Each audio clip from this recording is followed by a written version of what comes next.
How's it going, everyone, and welcome back to another episode of Buddy's House of Horror podcast. Today, we're going to be talking about some more films that I saw in 2022 and reviewing every single one of them. And with that, we're just going to get right to the show, but before we go ahead and do that, I want to remind you guys, if you haven't already, please make sure you subscribe to my YouTube channel and turn on notifications so you know when new episodes of the show come out. And if you're listening on Apple Podcasts, Spotify, Google Podcasts, wherever you're listening to the show, make sure you're leaving me a rating and a review, and help me spread the good word about the House of Horror. If you have any friends who would be interested in the show, make sure you're pointing them in my direction. And yeah, like I said, we're gonna keep this intro as quick as possible, so we're just gonna go right ahead and get to the show. So now it's time to get spooky.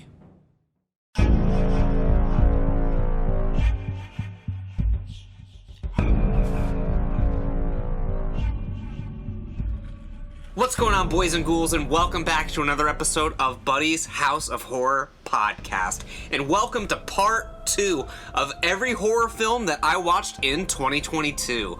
As you guys heard, last time we did this episode, I got all the way from January to the end of March. So today we're picking it back up with the month of April. It's another wonderful day today, although things have not been going according to my plans. Things didn't really work out the way I wanted them to today. Just a little bit of a backstory. Today is my day off from work, and every time it's my day off from work, something happens that just makes my plans not go according to the way that I have them in my brain. Today, I wasn't planning on recording, but everything works out the way it's supposed to, because this should be a great, fun episode, because it's very spontaneous. I wasn't planning on recording this right now. Today was going to be a day where I was going to be doing some extensive editing, and I was going to do my editing at the laundromat whilst cleaning my clothes, whilst making sure all of my fabrics were washed and dried. But unfortunately, I went to said laundromat, and their internet was completely down. So that meant you could not use any cards to pay for your laundry being done. And I had no internet, whence to use the internet to get the clips, pictures, and stuff that I need for the editing, which I was going to be doing quite extensively today. So I will not be doing laundry today, and I will not be doing any of the editing that I wanted to do today. Instead, I shall be recording part 2 of every horror film that I saw in 2022. So we're going to make the best of it. It's going to be a fun episode. It just sucks that the internet does not work, and now I have a pile. Well, it's not a pile, it's in a basket. I got a basket of stinky clothes that I got nothing to do with. And now I'm going to have to wait another day, or maybe find another laundromat. But the problem is, all the laundromats around me, besides this specific laundromat, is like coin only. But this one was the only one you could use your card. And I don't carry coins, and I'm not going to an ATM and paying a fee to get cash and to get quarters, and no, it's just a huge hassle. So I'm dealing with the pile of stinky clothes. Hopefully tomorrow I can get that resolved. But yeah, that was my morning today. But as a little treat, I did get myself Taco Bell breakfast, so you know, everything's fine. And now I'm sitting here recording this, which I was planning on recording tomorrow, but I'm recording it a day early. So I'm a little underprepared, but it's gonna be what it is. And you know what? That's the spontaneity of this podcast. That's what you guys come to see. You're not here just for the horror things. You're here to see me be a hot mess, as always. And as I said, we're picking it up with the month of April. If you missed out where we left off last time, I do suggest listening to that episode first, so you can see all of the films that I watched in January, February, and March. Films like The Town That Dreaded Sundown, Rabbits, The Incredible Shrinking Man, X, just a few off the top of my head, The Shed, Texas Chainsaw Massacre, House on Haunted Hill, My Bloody Valentine. Plenty of other films that I watched during those beginning months of 2022. And now we're moving into the second quarter of 2022, I guess, April, and we'll see how far we get, but we're starting off with April. And we're starting off with a film that I talked about in another show, a franchise that I've talked about in other shows, Friday the 13th, Part 3, from 1982, also directed by Steve Miner, who did Part 2. A New Dimension in terror. An idyllic summer turns into a nightmare of unspeakable terror for yet another group of naive counselors. Ignoring Camp Crystal Lake's bloody legacy, one by one they fall victim to the maniacal Jason who stalks them at every turn. Friday the 13th Part 3 is hot fucking booty. Friday the 13th Part 3 is not one of my favorites in the franchise. I think it's actually towards the bottom. But I do have a special connection to Part 3 because my parents, God love them, they went to go see this in 1982, back when it first came out. This was their junior to senior year of high school. Probably the first horror movie they saw in theaters. And they saw Friday the 13th Part 3 with the 3D glasses and everything. And I bet at the time they were horrified. My parents aren't really horror fans. So I was surprised that they had told me that they had seen this one in theaters. I believe this is the one that they saw in theaters because I think my mom mentioned that she was wearing glasses to watch the film. So just a very bizarre connection that I have with Friday the 13th Part 3. But as I said, it's not my favorite Friday film, and I talk about it more in depth in the podcast that I did with Midnight Miles, the man behind the mask, Mandroid, about the Friday the 13th franchise. So I'm not going to go too deep in depth with it. I do love the opening credit sequence of the film. It's got this crazy synth music in it. There's some lazy kills in it, and Jason himself is just kind of lazy in the film. It is the iconic film where he gets the hockey mask, but besides that, you can kind of just skip it. There's nothing really spectacular about the film. The only thing about the film that I really like is there's a kid who they had to have based, like Seth Rogen had to have based the Seth character in Superbad off of this guy, because this dude is straight Jonah Hill. He's a riot, but the rest of the film I think is very slow paced, very boring, horrible acting throughout. It doesn't add anything really new from the first two. It still does the stupid dream sequences all the time. It still has the jump scare ending. I don't know. Part 3, don't recommend. I think it's very uninspired, except for the hockey mask. The hockey mask, if it wasn't for that, Part 3, there'd be, I don't know, it would be even worse than it is, I guess. Friday the 13th Part 3, do not really recommend. Coming up next on our list is another infamous horror sequel from a different franchise, however. The next film that I watched on April 16th was Texas Chainsaw Massacre 2, Part 2. Dos. Also directed by Tobe Hooper, who of course did the original. This is basically a parody of the original.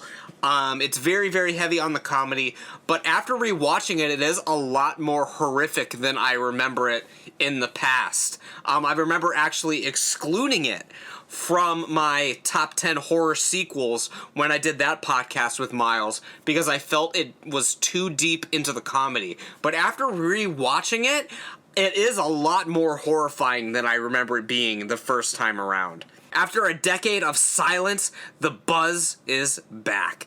Chainsaw-wielding maniac Leatherface is up to his cannibalistic ways once again, along with the rest of his twisted clan, including the equally disturbed Chop Top.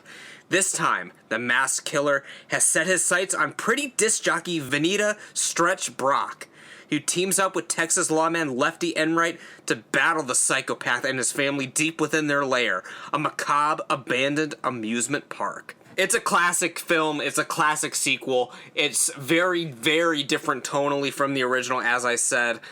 Dennis Hopper is great in it.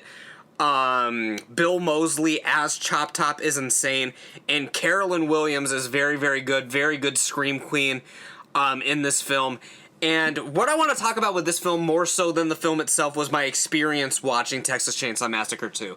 Because me, Miles, Midnight Marissa, and my illustrious wife Beck Nasty went to go see this in perhaps the most insane and most beautiful theater that I've ever been to. It was at the Lorraine Palace Theater in Ohio, and it is a palace. Huge vaulted ceilings, beautiful, like it has to be seen to be believed. Google pictures of the Lorraine Palace Theater. You guys definitely have to go check it out if you're in the Ohio area, see a film there. But it was a big it was a big event. It wasn't just that they were showing the film. There were vendors there. It was like a flea market kind of thing. Carolyn Williams herself was there at the screening doing a Q&A before the film commenced. So people got the chance to meet her, get a photo, sign autographs, stuff like that. It was very amazing having her there and listening to the stories that she had to tell about the film. It was hosted by one of the hosts from the Big Bad B-Movie show up here in Cleveland, Laura. And it was just a really, really good time all around. It was one of the most fun nights that I have had so far this year. Lots of people dressed up. There was a dude as Leatherface. There's an infamous picture of me and Miles with this guy. We got food on the street. There were like dudes making like sandwiches. I got like a Philly cheesesteak outside of the theater. It was a really, really great time. It was a lot of fun to go see this on the big screen and just the whole experience around it. Maybe sometime me and Miles are going to have to talk about how we went to go see this and some of the other things that we are going to go see. Of course, we're going to be going back to Cinema Wasteland this year. Maybe we'll talk about that. He's been going to like these drive-in horror festivals as well. So we might just have to do like a horror experience episode of stuff to do, just get in the Halloween spirit all year round, because this was like in April, as I said. But amazing, Lorraine Palace Theater. If I remember to post or splice in pictures for you guys, I'm probably not going to splice in pictures into the podcast, to be honest, because after I record this, I'm going to completely forget to do it, just like I say every single time that I do one of these podcasts. It's like, oh, I'll splice it in so you guys can see it. But go check out on my Instagram and Twitter, where I've posted photos of this event with me and Miles and Leatherface and stuff like that. It's a really, really amazing theater, and I hope to see more stuff there. It was a very, very great place. So yeah, really, really enjoyed seeing the Texas Chainsaw Massacre Part 2 this year. The next film I saw isn't exactly horror, but it does have some horrific elements, and it's by a very prolific horror director these days, Robert Eggers, The Northman. It's not a horror film, but it does have some horror elements to it. There's some supernatural elements to it. There's some spooky shit in it. But for the most part, it's an action revenge drama film. But I just wanted to bring it up because it does have some horror elements to it. So if you are a horror fan, I do recommend that you check it out. But again, it's not a horror film beginning to end. It's a very meme-worthy film. To me, to be honest, I think The Northman is my least favorite out of Robert Eggers' films. I like The Witch and The Lighthouse better, but it's not by a wide margin. I think all three of the films are fantastic, but this one has the most simple story to it. That's my biggest thing with The Northman. I wish there was more to it than what we actually got. It could have made all the difference. I know it sounds insane, from a 4-star film, which is what I gave it, to a 4.5-star film. But I wish there was a little bit more to it than what we got, but for what it is, I still think it's very, very fantastic. I wish they would have delved more into the supernatural kind of things that they were doing in this, but it all is what it is. There's nothing you can do about it. Next, the following night, my wife and I watched Carnival of Souls, which I believe was on my list for last year. I believe I watched Carnival of Souls again last year. Maybe it's going to be a yearly thing for me. I really, really love Carnival of Souls. Of course, directed by Herc Harvey back in 1962. I did an entire episode of The House of Horror about Carnival of Souls. 15 Phenomenal Facts, one of my favorite series that I would love to bring back and start doing more episodes of that, although it is the most time-consuming episodes that I do are the ones that are the 15 Phenomenal Facts, for obvious reasons. I mean, I think the quality of those episodes are the best, but they also require the longest hours and the most work to do. So it's very hard to balance and justify making them, which I do want to make more. I do plan on making more, but it's just getting the time to do it within this month. But Carnival of Souls, that's what we're here to talk about, not my sidetracks. Carnival of Souls. She escaped death Now it wants her back. Mary Henry ends up the sole survivor of a fatal car accident through mysterious circumstances. Trying to put the incident behind her, she moves to Utah and takes a job as a church organist. Which, fun fact, she's taking the job as a church organist even though she doesn't necessarily like the church. She doesn't really believe these things. She is an organist, and if the church is going to pay her this money to come and play the organ, then she's going to take it. She's not super religious or anything, which I find very, very interesting. But her fresh start is interrupted by visions of a fiendish man. As the visions begin to occur more frequently, Mary finds herself drawn to a deserted carnival on the outskirts of town. The strangely alluring carnival may hold the secret to her tragic past. Carnival of Souls is a masterpiece. One of my favorite films. For some stupid reason, I have it only ranked 4 stars. Should be 4.5 easy. I love Carnival of Souls. One of my favorite films of that era, of the 60s. I'm gonna have to look at what other films came out in 1962. This may be the best film to come out in 1962. Not sure. I'm gonna have to look and see what else came out that year. But to me, Carnival of Souls is as close to a perfect chiller as you can get. I love it. If you haven't seen it yet, it's definitely one for the books. It's definitely one to check out 1000%. And that's wrapping up the month of April. Not too much going on in April. I must have been a busy dude because I didn't watch very many films at all in April. The only film in April that I watched that I didn't talk about because it wasn't horror was Sonic the Hedgehog 2. Those were the only films I watched. Carnival of Souls, Northman, Texas Chainsaw Massacre 2, Friday the 13th Part 3, and Sonic 2. Those are the only ones I watched in April. May is another story. We got a lot of films in May. I think I got a lot of films in like July too. Can't remember that much about June. I don't have it on the screen of my Letterboxd at the moment. But I remember May was a big month of films. A lot of them are films I'm going to go through a little bit on the quicker side because of obvious reasons. But we'll dive right into it. For May 3rd, the first film that I watched this month was Friday the 13th, The Final Chapter, which was Part 4. Very funny that they call it The Final Chapter and still call it The Final Chapter to this day when it's Part 4 out of 12 installments. Jason's back, and this is the one you've been screaming for. After the Crystal Lake massacres, Jason is pronounced dead and taken to a hospital morgue, where he is mysteriously revived, allowing his diabolical killing spree to continue at the camp where the gruesome slaughtering began. But this time, in addition to terrified teenagers, he meets a young boy named Tommy, who has a special talent for horror masks and makeup, leading up to a horrifying, bloody battle. Has Jason finally met his match? You'll have to check out the film and find out for yourself.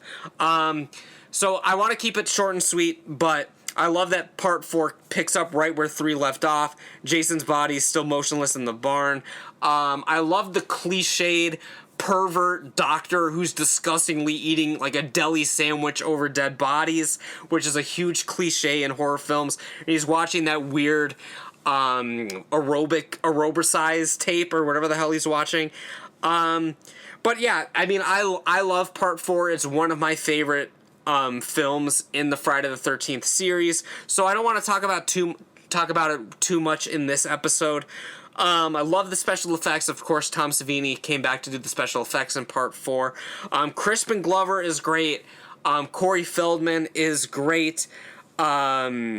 I love that the look of Jason in this, when he is demasked, it looks similar to the Jason from the first film. And it said that like Savini only wanted to do this film because he wanted to kill the character that he brought to life to begin with.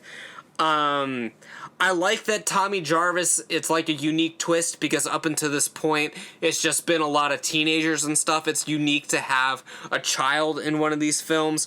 I love the colors. I love the kills. I love the slow motion shit in the film. I love that they're watching 16mm film in the movie and like they do that kill where the blood is up against the screen. Part 4 is great. Miles hates it for some reason. He thinks part 4 is like the drizzling shits.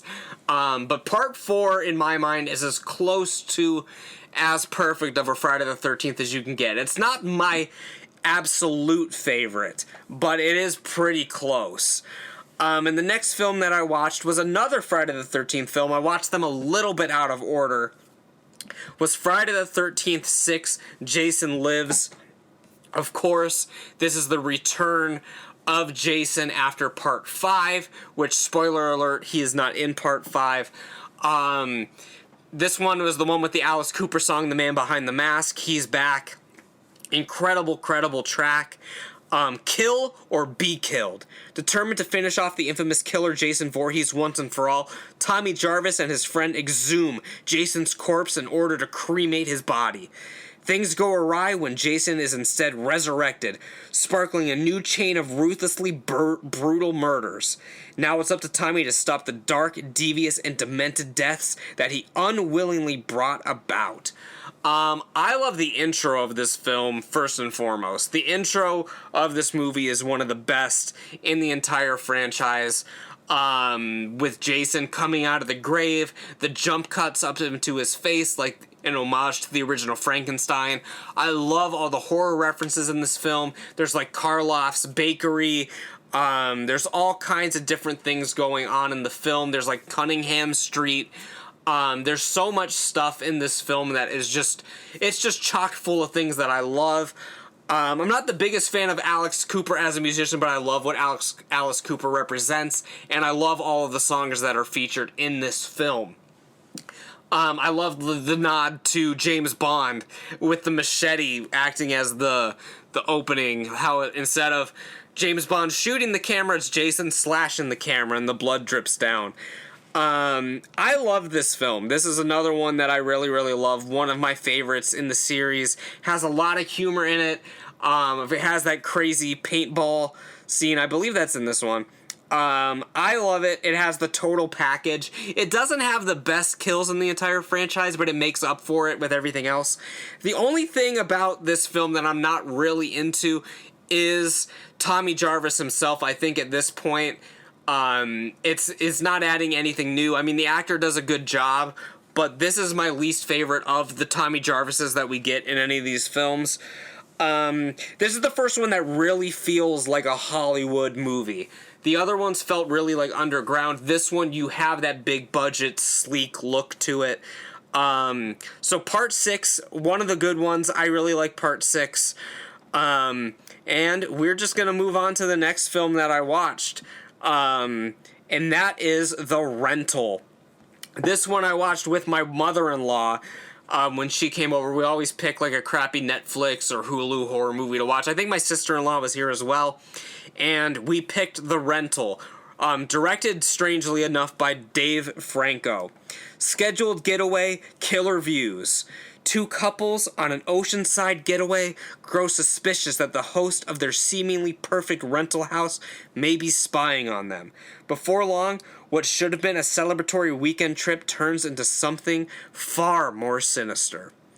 This film it's a very serviceable horror film.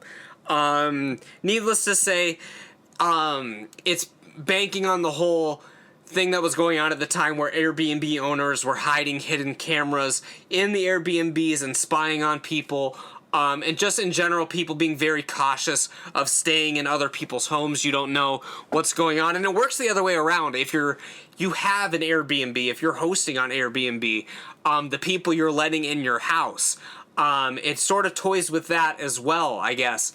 Even though that's not what the film is about, it's definitely the other way around. The person renting the house is the one that is the creep. But it could have played out the opposite direction. I won't say first-hand experience, from second-hand experience, Mazer Laser, Dynamite Jared's illustrious fiancée, her father put his house on Airbnb, and someone burned a dick onto their porch. Like, the outline of a dick is just burned onto his porch. So you're letting some fuckers stay at your house. That's bad news, bro. You tell, as Sonic Says would say, you tell them that's no good. The rental, it's a 3-star. It's perfectly serviceable. If it sounds like something you'd be interested in, check it out. If not, you can skip it as well. It's nothing really too crazy. You can see the twist coming at the end a mile away. But it's good. I mean, it's good. Just a fun, chill little horror movie to put on or whatever. Again, nothing really groundbreaking. And next, I watched another Friday the 13th film. Can you tell I'm watching a lot of the Friday the 13th films to prepare for my ranking of all of them? I watched Part 5 next.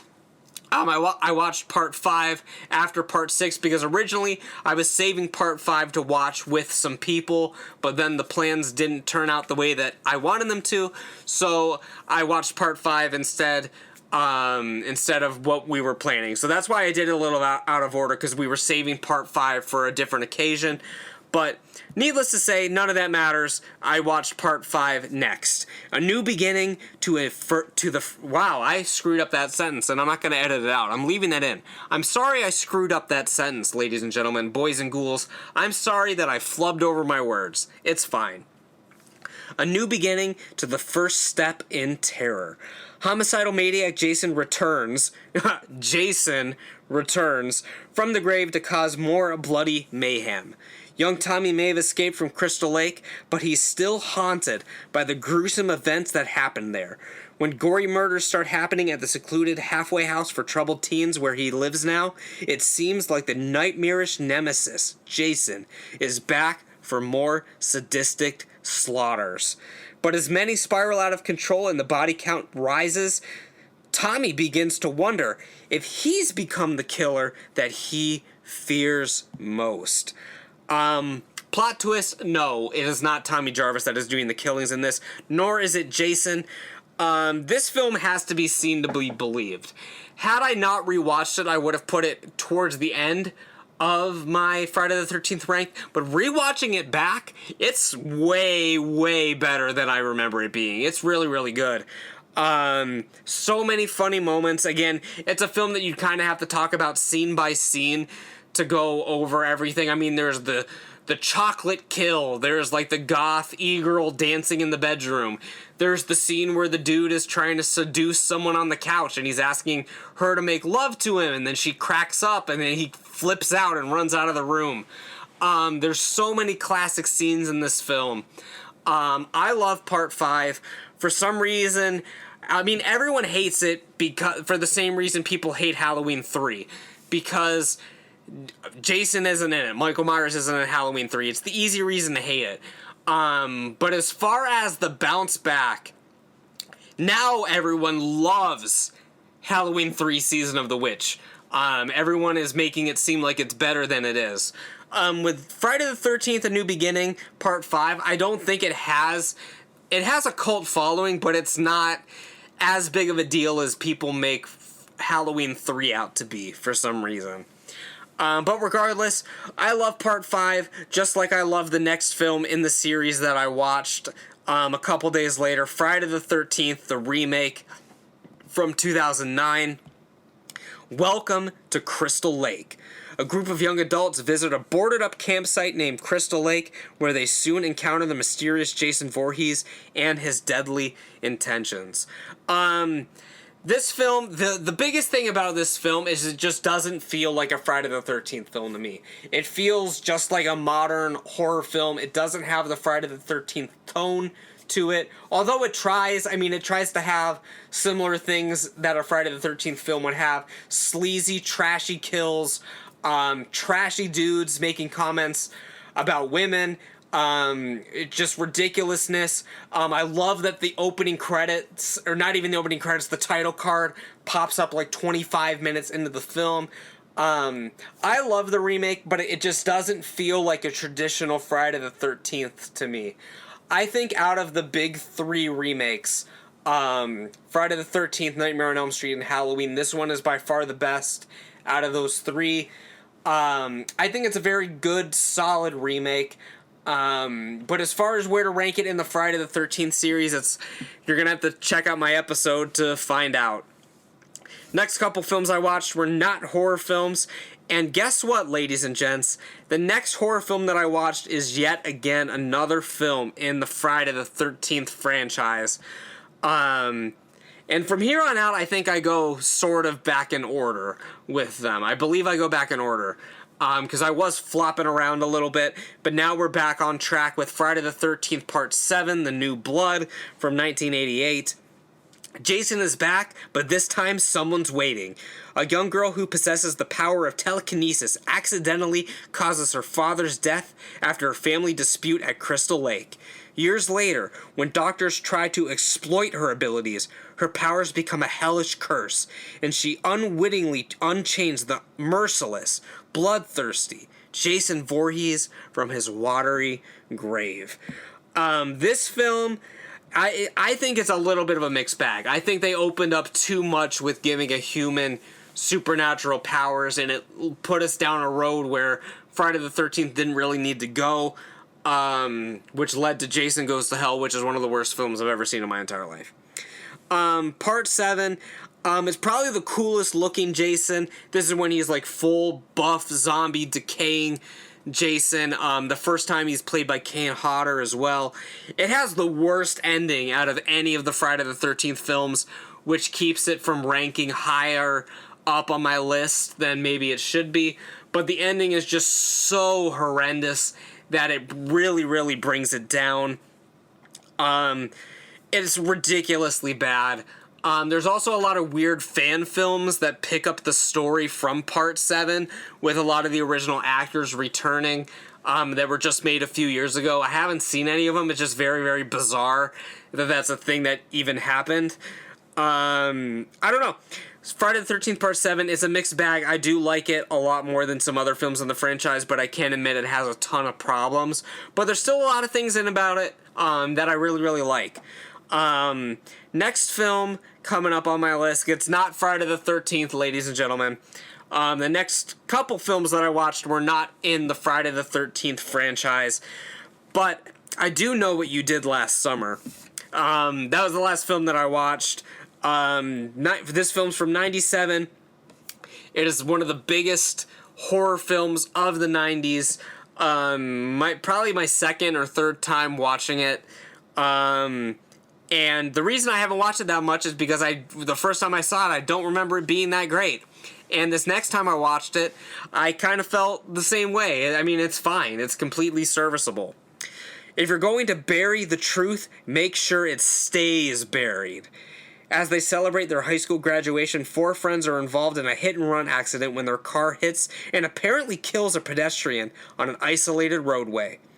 They dispose of the body and vow to keep the incident a secret. A year later, somebody starts sending them letters bearing the warning, "I know what you did last summer." It's impossible for me to not associate this film with the Scooby-Doo movie. That has nothing to do with the fact whether I like it or not, but just when you're watching it, you're constantly thinking that it is the Scooby-Doo movie. Because it has, you know who it has. It's got the power couple, bro. It's got Sarah Michelle Gellar, and it's got your boy Freddie Prinze Jr., of course, Daphne and Freddie from the Scooby-Doo movie.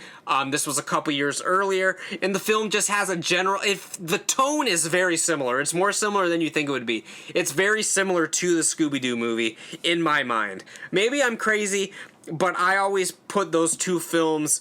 they feel a lot the same to me. It opens with a song from one of my favorite bands of all time, Typo Negative, Summer Breeze, which I have on a t-shirt. The Summer Breeze, I Know What You Did Last Summer collab. Even though I'm not the biggest fan of the film, I still like the film, I just don't see what the big deal is about it.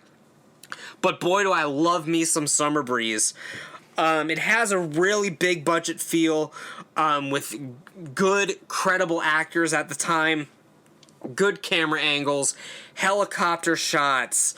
It doesn't give you that low-budget feel that you want to have with a slasher film. And maybe that's what really kind of works against it in this, is that it feels too polished, to me at least. It has the dude from The Big Bang Theory in it as well. His name is escaping me. It has like a campfire ghost story scene. It's very cliche, but I love it. But other than that, you're just kind of unsolving the mystery of, you know, who's killing these people, what's going on, who knows what they did last summer. For me, the film, it's serviceable, it's fine. It's not, I don't see why it's such a major classic within the horror realm, but it is what it is. I gave it 2.5 stars. I think that's where it should be. And yeah, that's pretty much all I have to say about I Know What You Did Last Summer. Are you tired of plain old breakfast? Sure is not sugary enough. Are you tired of burnt pancakes and waffles? Then you need slapjacks. To slap against your face and cause a chemical reaction to heat up. No cooking required, just slap and eat. Don't believe us? Here's a satisfied customer. Slapjacks are the best breakfast food ever made. Slapjacks, slap those smiles back. You heard it here, kids. Slapjack saves lives. Order at www.slapjacks.com. Alright, so the next few films that are coming up on the list are films that I was actually dying to see. One of which was a new release, which is very strange for me to really be dying to go see a new release film in theaters. And a couple of the other films are films that have been on my watch list for actual years, literal years, and for some reason, I just never got around to watching them.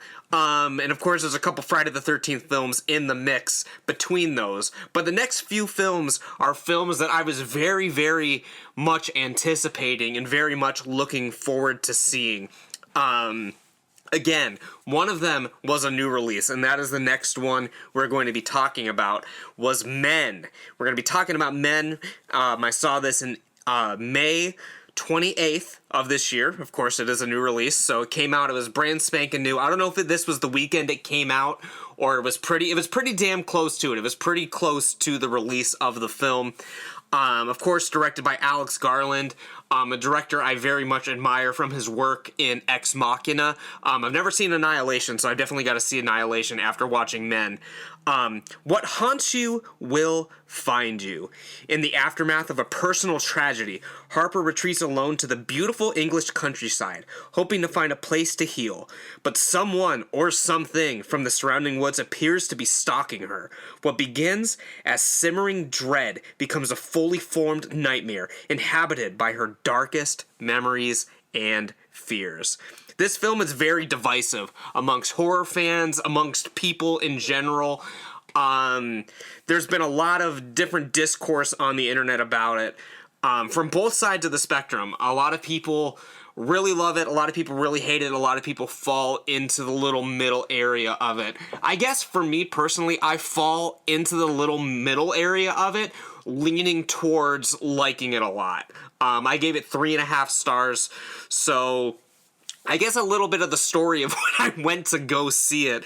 I go in, I sit down, and I'm the only person in the theater, which is always a unique experience. It's just you, you're left, it's just you in the film, and you're completely immersed.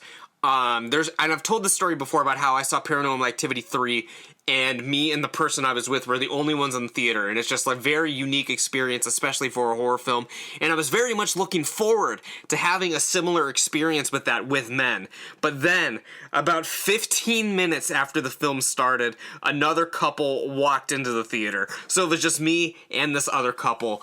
And we sat there, we watched the film, and it was the damnedest thing. At the very end, after, and if you've seen the film, you know that there's some interesting things that are occurring in this film, specifically towards the climax, which I won't get into here.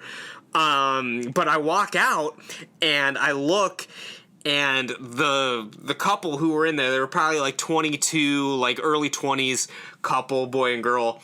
And the girl is visibly upset, and the guy asked, or she asked me, she was like, "Oh, what did you think of the film?" And I was like, "Oh, it was something. What did you think?" And she was like, "It was terrible." And she was like crying, like laughing. It was just very amusing, and her boyfriend's just kind of laughing at her. She's laughing. Just very funny moment that I remember from watching the film in theaters.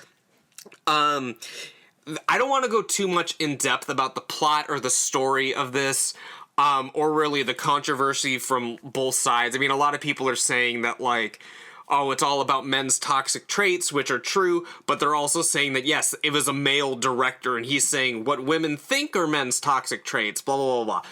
So I'm just judging it as a film itself, and as a film itself, I enjoyed it. I thought it was good. I would definitely watch it again.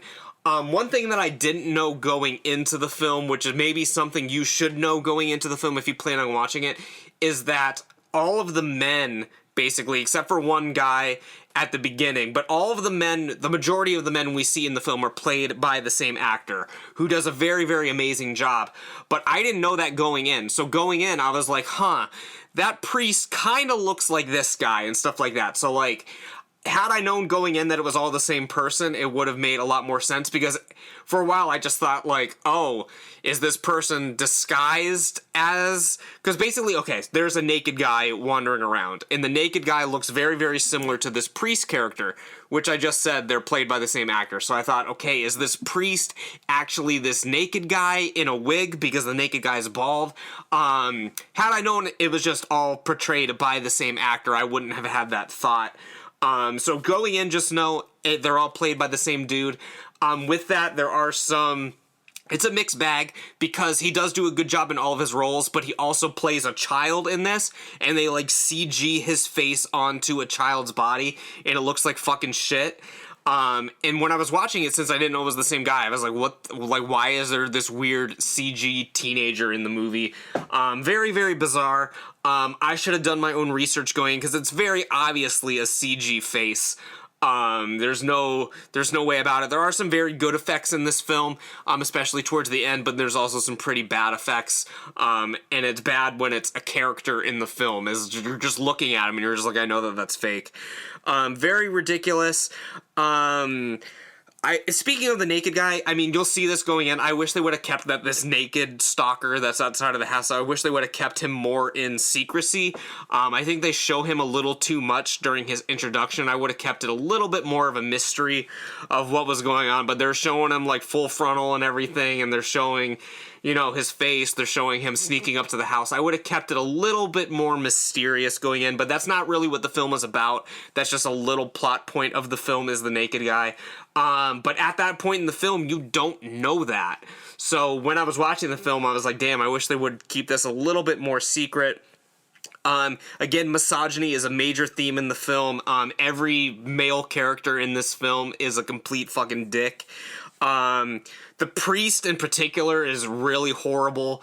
In this, he's like defending rape and stuff, and like, oh, women are asking for it. So basically, my moral of the story is we just need to get rid of religion and get rid of that mindset just in the whole world, because all it does is fucking cause problems, which we'll see in another film that I'll be talking about, hopefully, in the end of this podcast, a film I watched later on in the year. But men, there's not too much to say about it without going through it scene by scene and theme by theme.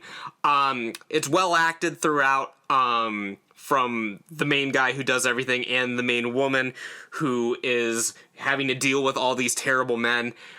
Just very good all the way around. I enjoyed it. I understand that a lot of people will not enjoy it. It's definitely not a film for everybody.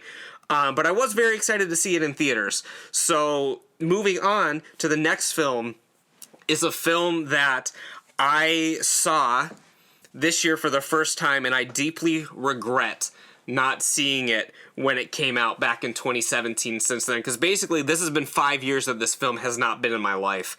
But I knew going into this film I was going to love it just by the way it looks, just by the images I saw, because I saw pictures of this film on Instagram, Tumblr, on the internet forever, of the ghost in this film. And the film I'm talking about is A Ghost Story.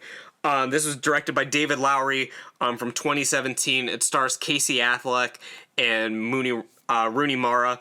Very good film. I'm like downplaying it, like very good film. I thought it was like a masterpiece. I'm saying it was a good film. It doesn't matter. It's all about time. Just like it was all about time for me watching the damn thing. Recently deceased, a white-sheeted ghost returns to his suburban home to console his wife, only to find that in his spectral state, he's become unstuck in time, forced to watch passively as the life he knew and the woman he loves slowly slip away. I gave the film 4 stars. It should have been 4.5 looking back at it. I think the reason I didn't give it 4.5 stars is because we'll get into it. We'll get into it. Again, I first heard about this film through all of the imagery that I saw. There's that classic image of the ghost kind of just like hunched over in the doorway, and the sheet is like dangling through the hallway. It's very, very beautiful imagery. It begs the question, what happens after we die? Like, no one really knows what happens after we die, so this paints a very disturbing yet beautiful picture of it, about moving on to the afterlife, leaving the life behind and doing something different. Something that's very unique about the film is that it's not in widescreen. It makes you feel like you're trapped, or it makes it more focused in on what you need to see. It also gives it like a good, like, home video almost quality to it. It's shot in like a 4x3. It kind of looks like a photograph or an old film camera. That's the way it's shot. I think it's absolutely gorgeous. A lot of people hate this film because of the infamous pie scene. It was a scene that made people walk out of the theaters. But for me, I think the scene is very, very haunting and disturbing, and it's not a walk out of the theater because of how bad it is. I could see people walking out because of how disturbing it is. Because of how people deal with grief. And basically the wife character comes home and is just so distraught that she just eats an entire pie by herself, and it's all done like there's no cuts, there's no nothing. You just watch her do the entire thing, and it's very, very unsettling. For me, it's one of the scene that like hits the hardest in there. Anyone that's dealing with grief or has dealt with grief in their life can really relate to this and can see this. The film's insanely beautiful. It's insanely poignant. It does get a little out there at some points. The thing that bothers me the most about the film, because I think the film is like a complete masterpiece, I wish that it wasn't Casey Affleck as the ghost. That's the main thing, because the entire time you're watching this ghost and you're like, damn, that's Casey Affleck. That's Casey Affleck as the ghost. Like, I wish it would have been like a no-name actor. Or if I don't know how they could have done it, but if they would have done the film where the main husband is a complete secret throughout the whole film, like you don't even see him in his human form at all, and it's just this ghost, I think it would have been better, because I don't know, like, there's something about Casey Affleck, man, that just doesn't do it for me as this ghost in this film. Like, when I saw these images online of this ghost for years, like, I didn't think, like, oh, that's Casey Affleck. But now that's all I can think of. It's just so ridiculous to me. It's what prevents it probably from being a 5-star film for me. I think the film is, without going too in-depth about it, because it's a film that I could do like an entire video essay about, an entire lengthy video about a ghost story, which I can't do here just for the sake of time, but I think the film is great. I think this is a film everyone needs to see, even if you're not, because it's borderline not really a horror film. It's more of just like a drama with a spooky sort of subject matter. I think it's a film that everyone needs to see. Yeah, and that's pretty much all I have to say about A Ghost Story. So, we're taking a break from the films I was dying to see, because there is one, but it's sandwiched in between 2 more Friday the 13th films, and I watched all these in a day. I started with a Friday the 13th, I watched a film that has been on my bucket list for years, and then I ended the day with another Friday the 13th. And this was on May 29th. This was Friday the 13th, Part 8, Jason Takes Manhattan, an absolute classic from 1989. The Big Apple's in big trouble. A group of students on graduation cruise bound for Manhattan soon realize that they've got a stowaway aboard the ship, serial killer Jason Voorhees. This is another one I've talked about in the Friday the 13th rankings, obviously, so I'm not going to spend too much time on it here. Friday the 13th, Part 8, it sort of ranks towards the bottom of my list, mainly because it's complete fucking false advertising. A lot of the film takes place on this cruise ship and not in Manhattan. The film is called Jason Takes Manhattan, not Jason Takes Over the Titanic or whatever it is. Jason Going Overboard is what they should have called the film, something like that. I wish that they would have done a whole Friday the 13th film on this boat, and then at the end of the film, they have Jason showing up in the city. Then the next film is Jason Takes Manhattan. Or if you find some way in the first 5 minutes of a movie to figure out how Jason gets to New York, that's fine. But this entire movie is on this cruise ship. I understand New York is expensive to shoot in, but just shoot it more in Vancouver. They shot the majority of the city scenes in Vancouver, so I don't know why they just didn't do more of that. It's completely baffling, because it has potential to be one of the best in the series, but as it stands, it is one of the worst in the series, in my humble opinion. So yeah, I don't want to spend too much more time on these Friday the 13th films because I do a whole episode about it, and frankly, I want to start flying through some of the rest of the ones that I've talked about before and whatever. So I'm just going to fly through the last couple Friday the 13th films when I get to them and not spend too much time on them. But coming up next is the last film of this little series that I said that I had 3 or 4 films that I was really, really looking forward to, is It Comes at Night, the second part of my triple feature of that day from 2017.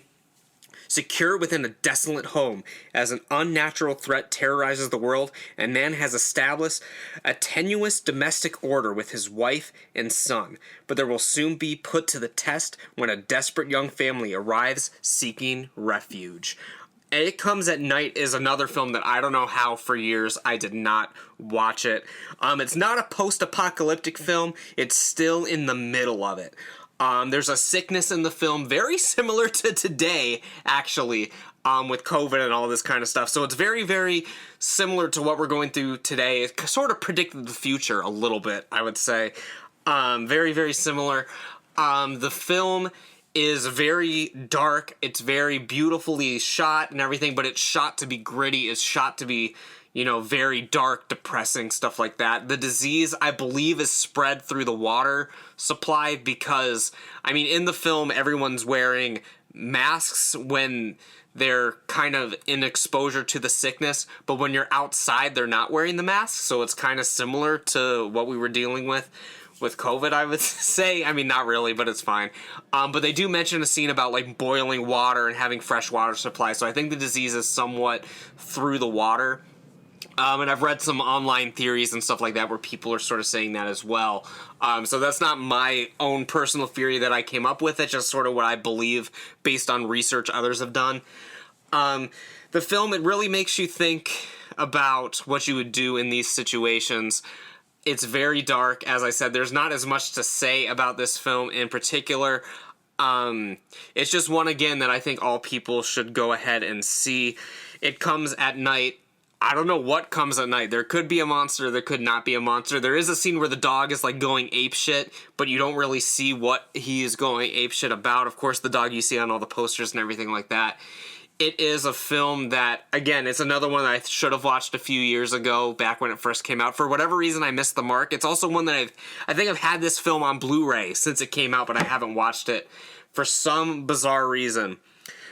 It Comes at Night. Not as much to say about it. It's one to just go ahead and check out for yourself if you're interested in watching it. And it's one that people have talked about on the internet for a long time. So I'd rather focus on a couple of these other films maybe that don't have these deep, It Comes at Night explained videos and all that kind of stuff. So I guess as brief as I can say about it, the better. Because this is the end of May. I want to at least get through June or July, hopefully, in this episode. So I'm going to try to breeze through some of these last ones as briefly as I possibly can. Without, self-shorting it. If it's a film that needs a little bit more talking, I'm going to do that. If it's a film that I don't need to talk as much about, I'm not going to talk that much about it. This film, the next one, in the trilogy of films that I watched on that day, Jason Goes to Hell, The Final Friday. Evil has finally found a home, like the Huey Lewis song. Jason Voorhees, the living, breathing essence of evil, is back for one fierce, final fling. And we know it wasn't the last. Tracked down and blown to bits by a special FBI task force, everyone now assumes that he's finally dead. But everyone assumes wrong. Jason has been reborn with the bone-chilling ability to assume the identity of anyone he touches. The terrifying truth is that he could be anywhere, or anybody in this shocking, blood-soaked finale to Jason's carnage-ridden reign of terror, the horrible secret of this unstoppable killing instinct is finally revealed. And it's a stupid-ass fucking worm. This film is fucking horrendous. It is my least favorite out of the Friday the 13th film. That is no spoiler. It is a fact. It is one of the worst films I've ever seen. Well, not really. That's a bit of a stretch, but it's definitely the worst out of all of the big three slasher franchises. I think this is like by far the worst film out of any of those franchises.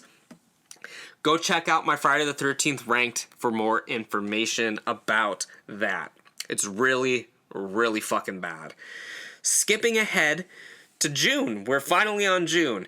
I watched a couple films early on in the month, not exactly horror films. I'm just going to bring up this film very briefly because it's a film that Miles was literally obsessed with watching, Robo War from 1988. It's basically a RoboCop Predator ripoff. Really bad, really stupid. A group of commandos head into the jungle of Venezuela on a highly classified mission and encounter a robotic killing machine. And that's all you need to know. That's all that really needs to be said about it. Miles had been hyping this film up for years. He had it on DVD, and literally for almost 3 years, every time we hung out, he would want to watch Robo War. We finally caved in May and watched it, and Miles himself was even a little disappointed. Maybe one day we're going to have to really break down Robo War, because there are a few scenes in there that are worthy of talking about. Like, for example, a main character in the film, like in the squad of commandos, will die, and then they show him later on just walking around. Like, they didn't realize that they were using footage out of order, and there's just weird continuity errors. The film is a great film to be studied. That might be a film to really break down sometime. But it was a film Miles talked about for years. We finally watched it, and, well, it was something. It was definitely something. Next up on June 7th, we watched, me and my wife, actually, a film that she had never seen, I hadn't seen in many, many years, was Drag Me to Hell. Of course, by Sam Raimi, the mastermind between the Evil Dead franchise. He did the Spider-Man films from the early to late 2000s. An absolute legend. Christine Brown has a good job, a great boyfriend, and a bright future. But in 3 days, she's going to hell. After denying a woman the extension she needs to keep her home, lone officer Christine Brown sees her once promising life take a startling turn for the worst. Christine is convinced that she's being cursed by a gypsy, but her boyfriend is skeptical. Her only hope seems to lie in a psychic who claims he can help her lift the curse and keep her soul from being dragged straight to hell. This film, I gave 3.5 stars. I loved it when I first saw it. I like it just about as much as I did when I first watched it. What prevents it from being higher? I mean, it's not high-class cinema. It's very cliched at times, very silly at times, but it's still a film that I think that if you're a horror fan, it's one that you need to check out. It's one of the essential films from that time period to watch. It's a film that I don't think too many people have skipped it. I think most people have seen Drag Me to Hell. There's a lot of really great scenes in it, very Evil Dead-esque. It screams Sam Raimi. The film is just complete the essence of Sam Raimi. I haven't seen Doctor Strange, but people say the new Doctor Strange movie that he did is very similar to a mainstream version of his Evil Dead Drag Me to Hell sort of style and aesthetic. It's a film that I think everyone should watch, Drag Me to Hell. Even though it's not a major classic, I don't think it's in the top 10 films that have come out in this modern era. It'd definitely be in the top 20, top 50, something like that. I'd really have to space them out, but it's definitely an essential film from that area that I think everyone needs to watch. Drag Me to Hell from 2009. One stop short of being classic, but definitely an essential film to check out. Next up, I watched Jurassic World Dominion, which is not a horror film, but it was a horrible film. Very bad, Jurassic World Dominion. Watched a couple of the Evangelion movies in between, and then towards the end of June, there wasn't too many horror films I watched in June. It was just Drag Me to Hell and this next film, which is called Night's End. It was another new release. It came out, I think it was like earlier this year. Like, it's not like it came out and I watched it instantly. It's called Night's End. It was a Shudder original film, allegedly. Because Shudder, they like to say it's an original film, but it's really like an indie film, and they buy the rights to it. They put it up similar like Netflix. It's not really a Netflix original or whatever. When the night ends, hell begins. An anxious shut-in unwittingly moves into a haunted apartment and hires a mysterious stranger to perform an exorcism, which takes a horrific turn. Night's End, I mean, the main character in the film, a spoiler alert, this film is not very good. But I do kind of want to talk about it just a little bit. Instead of just saying, oh, it wasn't that good, just skip it, whatever. I do find the main character sort of relatable. He's a struggling YouTuber, a bit of a shut-in, kind of like myself. The problem with his channel is he's an entrepreneur, handyman. He's doing all these different kinds of videos, and he's really struggling to find an audience. He's also a divorced dad, which I don't relate to, obviously, but that just builds into his character as well. He's very meticulous. He's got a very organized kitchen. He has everything in like nondescript containers, which he writes stuff on. Like he's very, very organized. Something that's very bizarre about him is he has Pepto, which he pours into his coffee every morning, which is very, very strange. And as the film progresses and he's slowly losing his mind and things are getting worse and worse and worse to him, he's pouring, instead of like 10% Pepto-Bismol and 90% coffee, it'll be 25% Pepto, until eventually it's just an entire glass of Pepto, which is a little bit of coffee at the top. And maybe it's just sometimes it's a straight glass with literal drops of coffee that's put into it. Very bizarre. Like he has tomato soup and it just says tomato soup on it, black beans. There's no brands on them, and maybe it's just because it's a low budget film and they just needed to show that he has things, and they took the packaging off. But I just thought that was worth pointing out. Like it was something I noticed during the film. His friend gives him advice, maybe hone in on a specific topic on your YouTube channel. Maybe don't release 3 videos at the exact same time, spread them out a little bit. And his friend is very supportive of him. His friend's watching his videos, and when his friend watches one of the YouTube videos he puts up, he notices that a taxidermied bird that like he has in the background falls off of the shelf like mid-video. They end up doing some research. They discover his apartment is haunted, of course. And then he decides to start making ghost videos, which is logically the next thing that you would do. Michael Shannon is probably the biggest name actor in this film. I think he's the only actor in this film that anyone would recognize at all.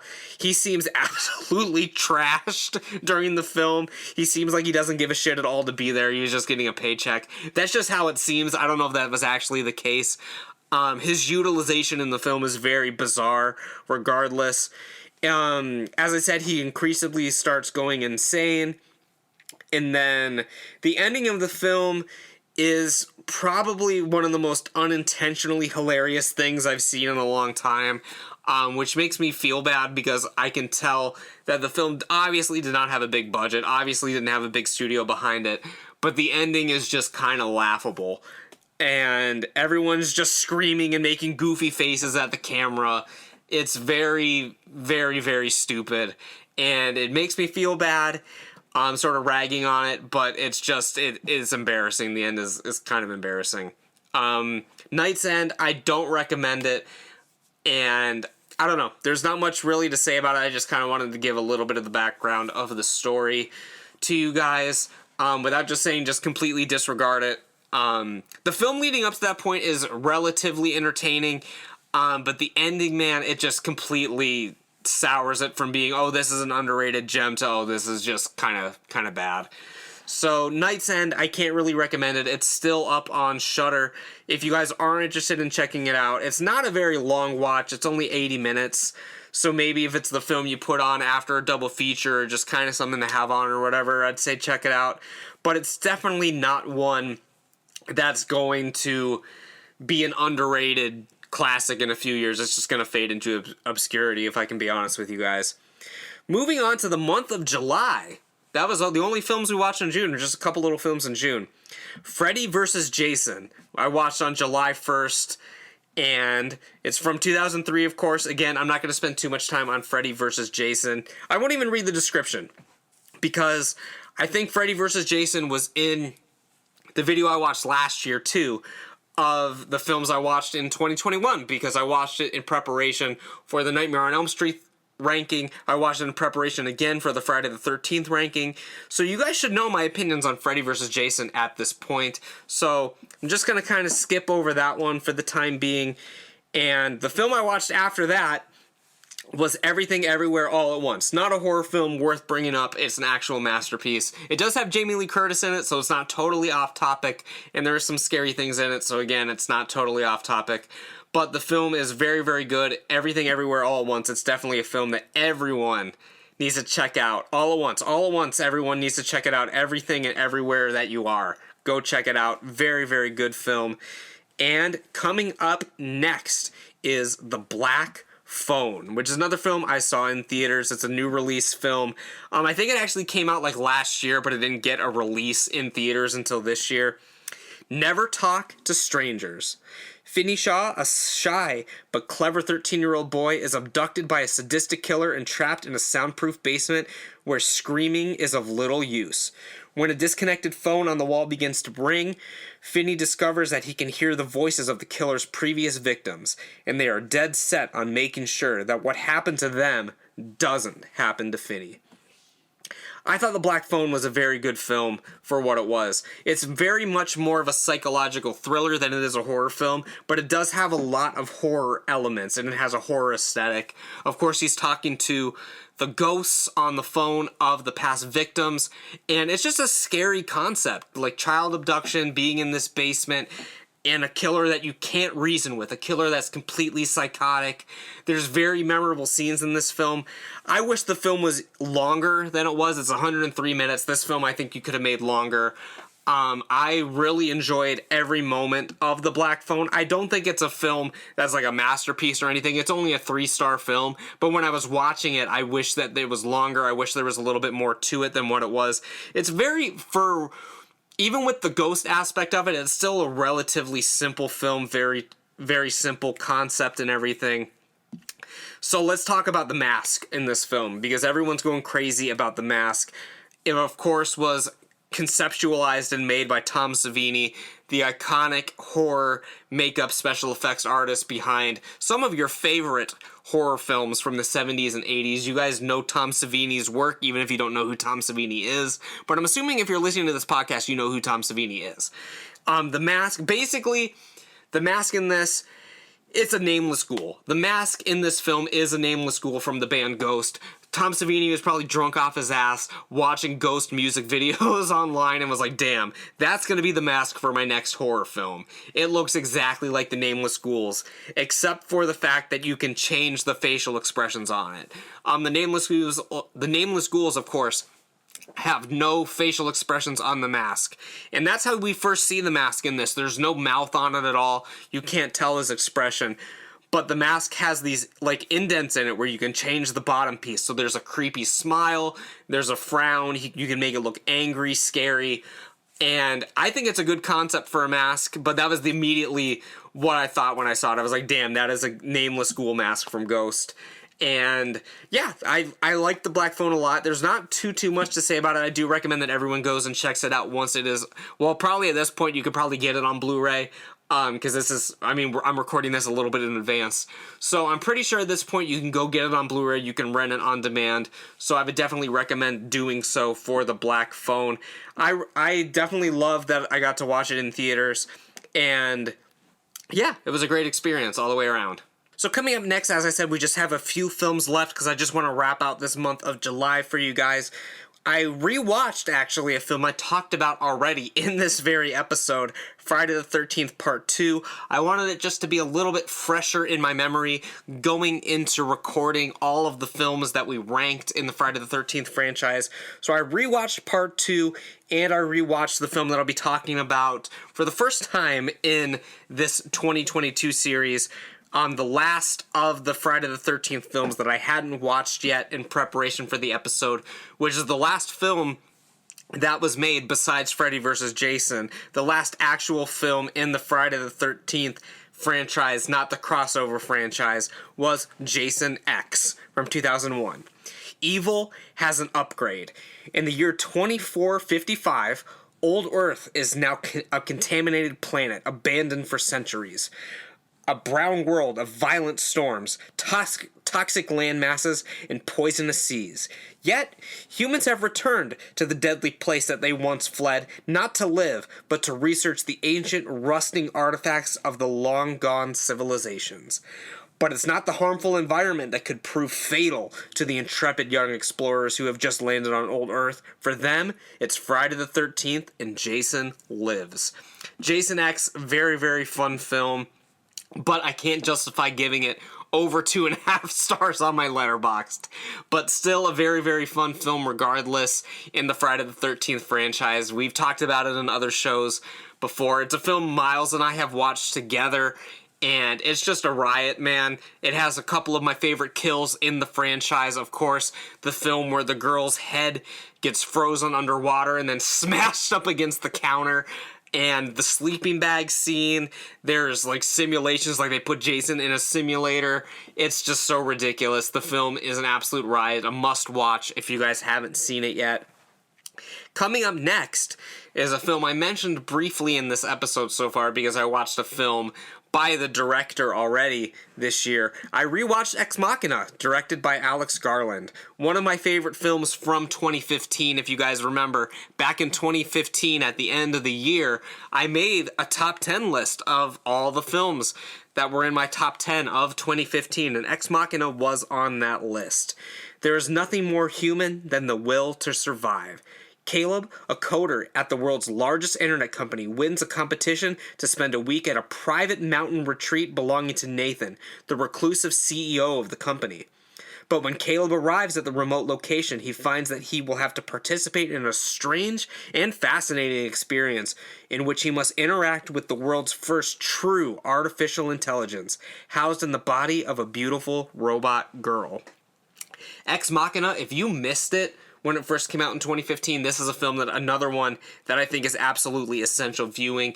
It's a good horror sci-fi story, but not in your typical sense. A lot of times you see, oh, it's a sci-fi film, it's in space with lasers, shit like that. This is a very different take on the sci-fi kind of film, and it definitely has a lot of horror elements. You're in a house, you don't know if you're going to get out of the house, you don't know if you're going to live, you're going to die, you don't know if the crazy CEO of the company is gonna kill you. There's a robot that could potentially go apeshit and kill you, although it is a love story. There's romance involved. It's a horror, romance, sci-fi, thriller.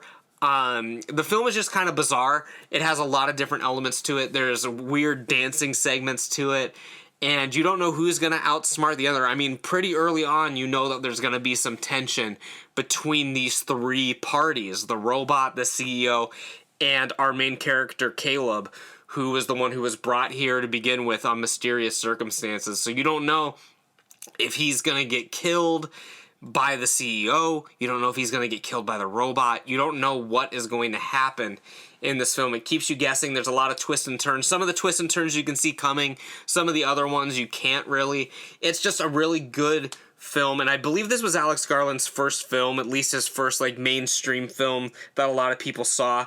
And I really, really enjoy Ex Machina. It's an easy 4-star film. I haven't seen Annihilation yet. That's the only one out of the main 3 Alex Garland films that I haven't seen yet. I definitely look forward to checking that one out.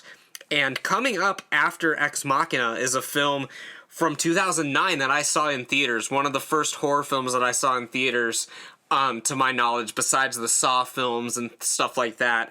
This was one of the first ones I saw in theater and remember actually really, really liking when I was in high school. It's called The Uninvited. It's from 2009. Not knowing this going in, but it was a remake of the film A Tale of Two Sisters. Didn't know that going in, of course, especially in 2009. Had no idea that that was a remake. It wasn't until a few years later that I had learned about it, that it was one of the remakes, like, oh, how they remade The Ring, they remade The Grudge. It was just another remake that they did of a film from overseas that they did, and at least with this one, it's a little more hidden. At least you knew with The Ring and The Grudge, okay, this is a remake of a J-horror film, but with The Uninvited, it's not as obvious. And it wasn't as obvious to me, obviously, because I didn't know it was a remake at the time. Can you believe what you see? Anna returns home after spending time in a psychiatric facility following her mother's tragic death and discovers that her mother's former nurse, Rachel, has moved on into their house and has become engaged to their father. Soon after she learns the shocking news, Anna is visited by her mother's ghost, who warns her that Rachel has evil intentions. This is a film that I was looking forward to rewatching because I really liked it a lot when I was younger, and I really liked it now. I didn't really think it was. Again, it's not a major classic. It's just a 3-star film. But I really enjoyed watching it. And once you know the twist at the end, because I knew the twist at the end because I had saw it 12 years ago or whatever, I was curious how they were going to do the beginning portion of the film once you sort of knew what the twist was. And they handle it pretty much as well as I would have expected. Actually, they handled it a little bit better than I expected, because once you know the twist and you go back and rewatch it, you're like, okay, how did we not see this going in? And they kind of handle it well in some scenes, but they kind of handle it not as well, and it makes it a little obvious in other scenes. But overall, I thought it was very well done for what it is. Again, not a major classic or anything like that. I would love to watch the film that it was based on and maybe do like a remake versus the original kind of thing and see. I mean, obviously the original is probably going to be a lot better than the remake, but it would be interesting to kind of put them back to back and see what films do what better, and if they tells the story the same or equal or different or whatever. Be an interesting one to do. That's definitely one that I would like to check out because I have not seen it. So that would be a good one that I would want to do. Only a couple films left for July, and the next one I actually saw at the drive-in was Jordan Peele's Nope. Of course, the new release, directed by Jordan Peele. I don't know what else to say. Aliens. What's a bad miracle? Residents in a lonely gulch of inland California bear witness to an uncanny, chilling discovery. A lot of people really, really love Nope. They're giving it 4 stars, 5-star reviews. Me, I gave it... What did I give it? I gave it 2.5. I was kind of bored through Nope. I don't want to go too in-depth about it because it is a new release. I want you guys to all go check it out and support it because I want Jordan Peele to make more films. But for me, I think this was the least good out of the 3 films that he's made. And it's hard to really go into what I don't like about it, what I do like about it, without going too much in-depth about the story. But I guess, plain and simple, I thought most of it was boring. I don't know, I just wanted something so much different than what we got, so I was a little disappointed in it. But regardless, it still has a lot of, it has a lot of good themes, it has a lot of good symbolism, stuff like that. That has nothing to do with my enjoyment of watching the film. I like what the film is representing, I love the messages of the film, I love all of that. I just don't really care for watching the film itself. I mean, maybe when I rewatch it, I will like it a little bit more, because I do plan on rewatching it at some point, same with Us. And I don't know, for me, it just didn't really do anything for me. I mean, I enjoyed watching it, I'm glad that I saw it, but I don't think it was as good of a film as it could and should have been. Coming up next, a couple days later, I saw, which at this point is my favorite film of 2022. It's not a horror film, but I'm bringing it up just because I think everyone needs to go see Marcel the Shell with Shoes On. Absolute masterpiece. Marcel, I'm saying his name wrong. Marcel the Shell with Shoes On is an absolute giga chad. Everyone in the theater was flexing beyond belief. All jokes aside, it's one of the most heartwarming films that I've seen in a while. Definitely the most heartwarming and good film that I've seen this year. Very, very phenomenal film, Marcel the Shell with Shoes On. Go check it out. Even if you're a horror fan, everyone should be checking out Marcel the Shell. Absolute giga chad, a true king. The last film I watched in July, and what's going to be wrapping up our podcast, Jesus Christ, I can't even speak anymore, is Blackula from 1972, directed by William Crane. Blackula, Dracula's soul brother. An 18th century African prince is turned into a vampire while visiting Transylvania. 2 centuries later, he rises from his coffin, attacking various residents of Los Angeles, and meets Tina, a woman who he believes is the reincarnation of his deceased wife. I thought that this film was very good. I like the opening credits. They're all done animated. It's a lot of fun. There's a lot of good music in this. I mean, it's an exploitation film from the 70s, so you need to go in knowing that this is an exploitation film. I love the music throughout. There's a coroner with a hook for a hand in it. I think that's a great moment in there. It's just kind of a funny little tidbit. There's a lot of, horror films, especially in the 80s, you see this a lot in the 80s, where you're trying to pad that runtime a little bit, and you're basically going to become a music video. And there's a lot of films that do this. Like, we've talked about a ton of films on Lost on VHS where all of a sudden the film stops and you're listening to a band in a club and you're just watching them play for like 3 or 4 minutes. That happens in Blackula as well, which was obviously a lot earlier than the 80s. There's actually 2 songs in this. And yeah, it just becomes a music video for a little bit, trying to pad that runtime. This was 2 years before Dan Curtis's version of Dracula, which also bears a similar plot point, where Dracula's lover is believed to be a reincarnation of, well, the main woman in the film in modern day is a reincarnation of Dracula's lover from back when the vampire was turned into a vampire.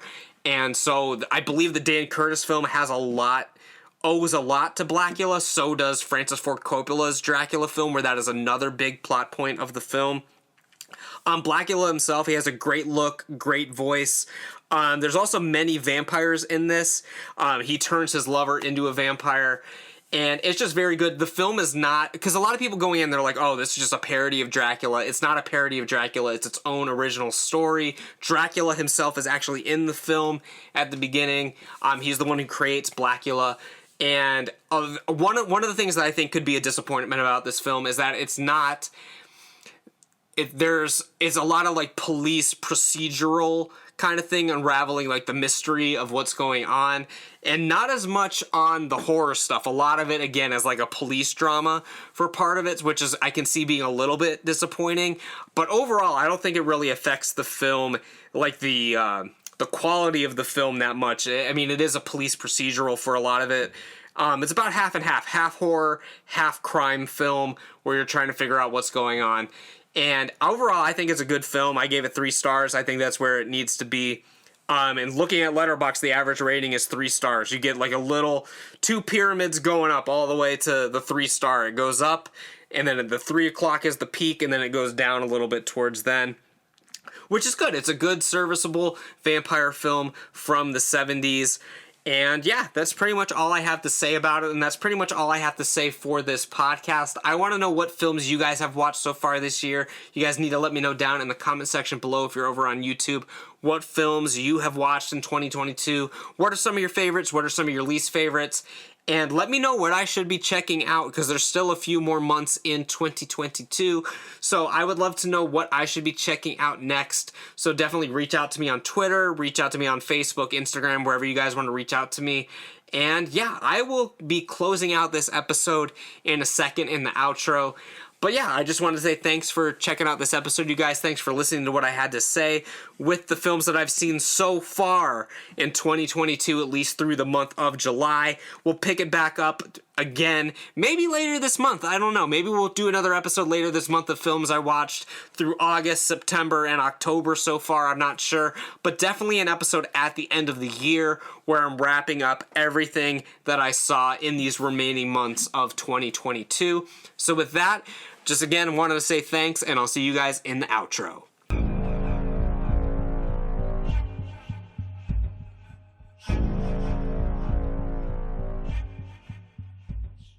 But that's about it for this time, you guys. I hope you enjoyed listening to all the films that I saw in 2022. If you guys haven't already, please make sure you're subscribing to my channel and turning on notifications so you know when I put out new videos. And if you're listening over this on Spotify, Apple Podcasts, Google Podcasts, wherever you're listening to the show, make sure you're hitting that subscribe button and leaving me a rating and a review. I'll see you guys back here again for another episode of the House of Horror coming very, very soon. So with that, take care and stay spooky.